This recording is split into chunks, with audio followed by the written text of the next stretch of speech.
Good evening and welcome to my home. Possibly two of the most empathic sentences one could say to another person. Well, I suppose besides, I understand.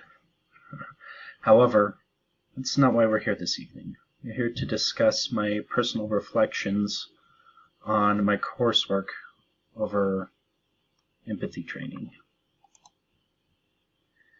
Well, before I get to that, I figured a little bit of a guide map might be in order, so I can kind of see the direction in which we are going. I'd like to discuss the multifaceted nature of empathy, the phenomenon of finding common ground, how empathy can be both warm and cold, a hard look at my personal strengths and areas in which I need improvement, what my plans are for further development regarding empathy, especially considering I'm looking to be a counselor, very important skill, and finally, how a Christ-focused worldview reflects on my perceptions of empathy and my personal reflections thereof.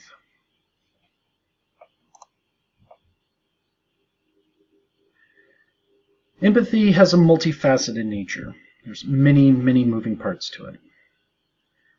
Now, the common definition of, feeling what other people feel leaves much to be desired because there's all sorts of different aspects of how empathy actually functions that are left out of that particular definition.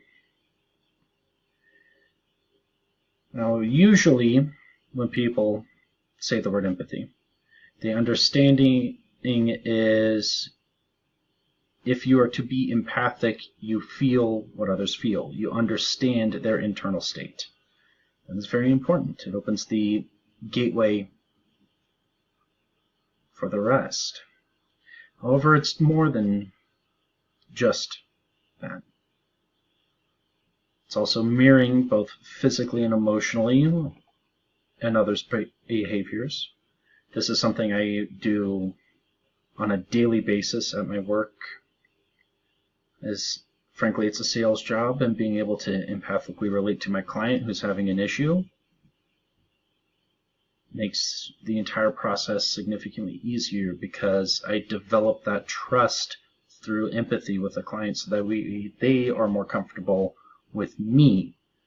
Once I reach that state, we can go on to projection and intrusion, which I then in turn flip the script in this sales process and guide my client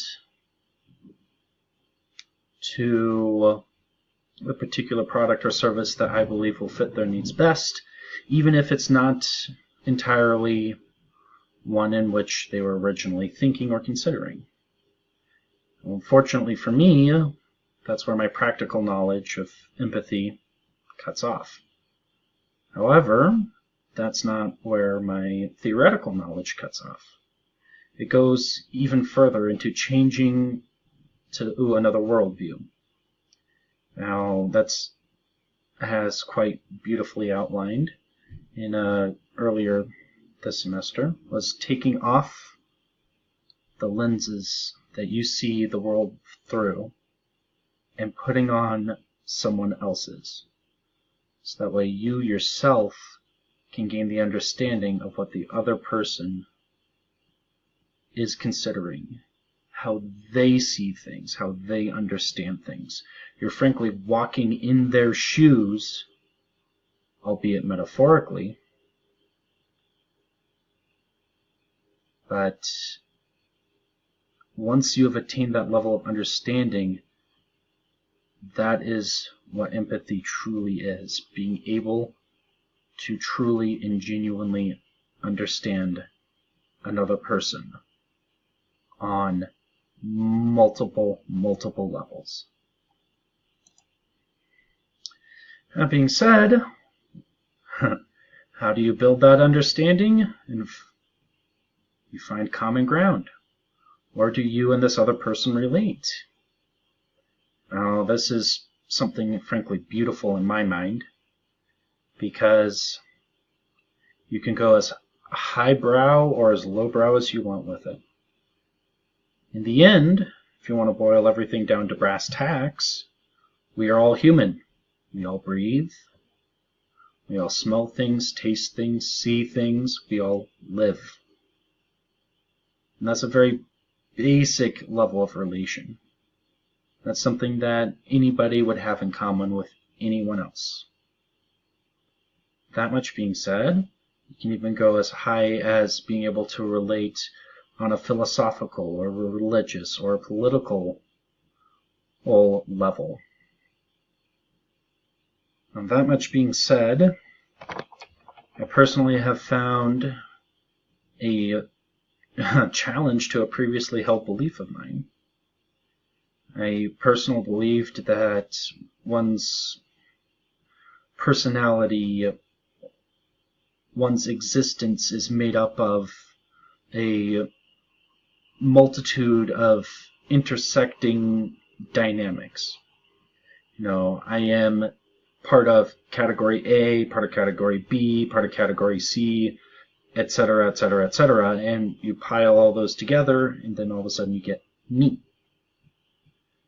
However, I have found over the course of the past 7 weeks that to truly be empathetic to anyone else, you have to tear down those bricks. Because I may be sitting across in the future from somebody that I cannot relate with as a man, as a Christian, being married, etc., etc., etc. However, if I focus on commonality, I may be able to relate with this other person as a human, as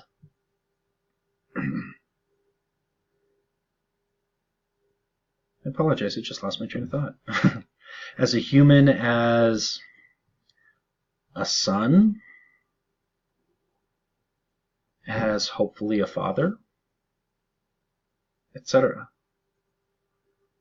Being able to focus on what we have in common brings us together as a social species.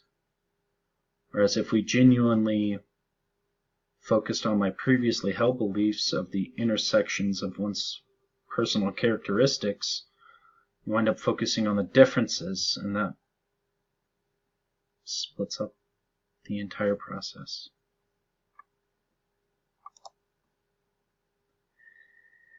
Empathy can be both warm and cold. And the true mastery is knowing when to hold which. If one holds empathy in the warm sense, as in relating to someone else, wanting the best for someone else, and wanting to alleviate their suffering, that's wonderful and great until you have a drug addict going through withdrawals. I understand that's a very crude example. However, that's a enabling behavior. That's causing more harm than good. There are certain situations in which, frankly,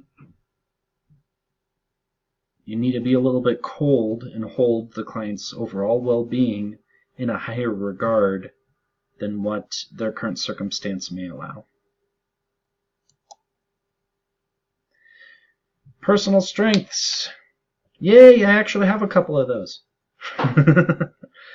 One of my biggest strengths that I bring to the table is my personality type. ENTJ, according to Myers-Briggs. The commander. Now, that may seem like a bit of a double-edged sword, and it is, and I'll refer to that a little later.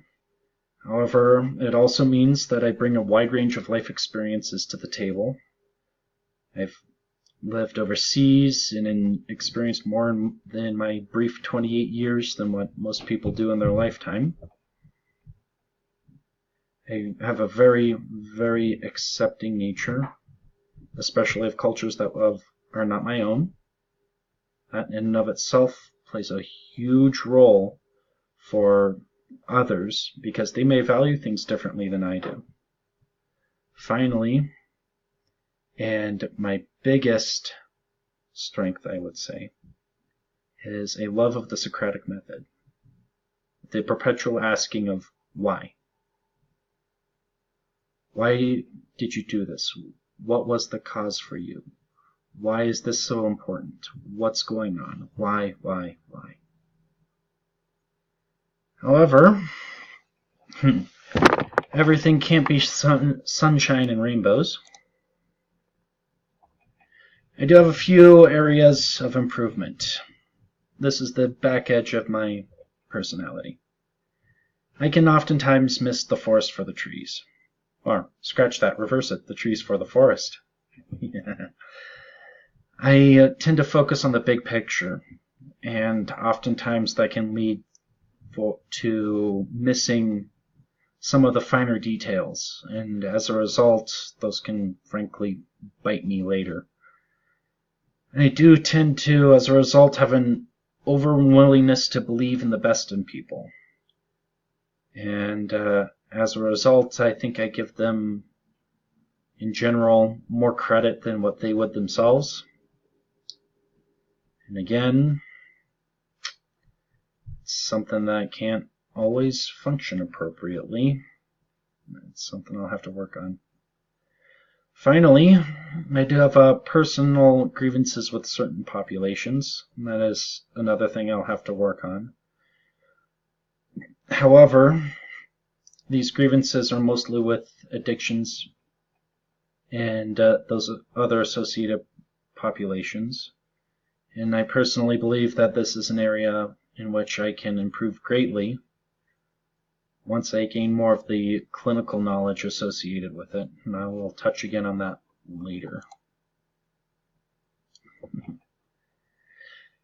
As I was saying, there are populations with which I struggle. Addictions are one very particular group. That is mostly due to a very crude and rudimentary understanding of the clinical nature thereof. However, I will attempt to keep an open mind regarding others because I don't have the same lived experiences that they do. That in and of itself means I may have a harder time putting on those lenses. However, I shall attempt to do so regardless.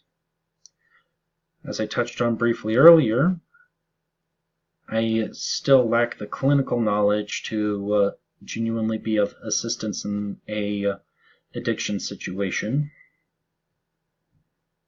However, being in school and wanting to see it to the end would definitely be a strong plan for me for the future. That much being said, overall, God plays a pivotal, central role in my view on empathy.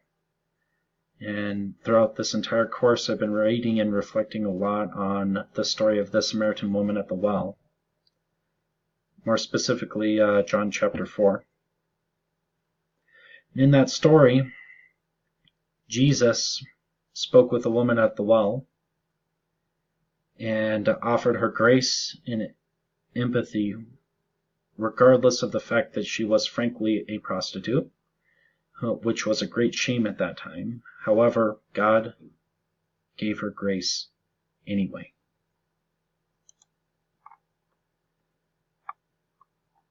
In summary, my personal thoughts, in the end we are all human. I cannot change the heart of another person. I am merely going to be the conduit for change. And frankly, the only three things that I can see changing another person is pain, fear, and God. Until someone's willing to do so, I would be more than happy to show them empathy and show them the way to it. In short, references.